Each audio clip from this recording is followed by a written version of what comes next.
ሜምብሬን ወተርፕሩፍን በመታሰሩበት ሰዓት ላይ የምትሰሯቸው ስህተቶች ሜምብሬን ወተርፕሩፍን በመታሰሩበት ሰዓት ላይ ቴራስ ላይ የምታሰሩ ከሆነ መጀመሪያ ሰርፌሱ ስክሪድ መደረግ አለበት። ይሄንን ሰርፌስ ስክሪድ ካደረጋችሁ በኋላ ሜምብሬኑን በኦክሲጅን በመጠቀም እዛ ቦታ ላይ ካነጠፋችሁ በኋላ መልሳችሁ ደግሞ ስክሪድ ማድረግ ይኖርባችኋል።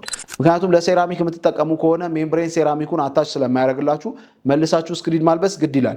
በሁለተኛነት ደረጃ ደግሞ ስክሪድ ከማልበሳችሁ በፊት ሜምብሬናችሁን ሰርታችሁ ከጨረሳችሁ በኋላ እንደተለመደው ለ72 ሰዓት ወይም ለ3 ቀን ውሃ ሪዘርቭ አድርጋችሁ ቴስት ማድረግ ይኖርባችኋል። ያ ማለት ሪዘርቭ ማታደርጉ ከሆነ አንዳንድ ቦታዎች ላይ ሊክ ሊያደርግ ስለሚችል ሴራሚክ ከሰራችሁ በኋላ መልሶ አዲሽናል ኮስት ሊከታችሁ ስለሚችል በተቻላችሁ አቅም ሪዘርቭ አድርጋችሁ ቴስት ማድረጋችሁን አትርሱ። በሶስተኛነት ደረጃ ሜምብሬንም ሆነ ሪሌትድ የሆኑ ወተርፕሩፎችን በምታሰሩበት ሰዓት ላይ ዝናባማ ወይም ሂዩሚድ የሆነ ሰርፌስ ላይ አታሰሩ፣ በጣም ይመከራል። አራተኛነት ደረጃ ሜምብሬን ወተርፕሩፍን በምትጠቀሙበት ሰዓት ላይ በተቻላችሁ አቅም ሙያተኛችሁ በጣም ጎበዝ መሆን አለበት። ሜምብሬን በምትጠቀሙበት ሰዓት ላይ እንደ አክሪሊክ ወተርፕሩፊንግ በቀላሉ ፔንት የማይደረግ ማቴሪያል ስለሆነ በተቻላችሁ አቅም ሙያተኞቻችሁ ጎበዝ የሆኑ ሙያተኞች መሆናችሁን ቼክ ማድረግ ይኖርባችኋል። እንግዲህ እነዚህ ነገሮች ልትሰሯቸው የማይገቡ ስህተቶች ናቸው። ቪዲዮ በምታዩበት ሰዓት ላይ ብዙ ሙያተኞች አላችሁ ብዬ አስባለሁ።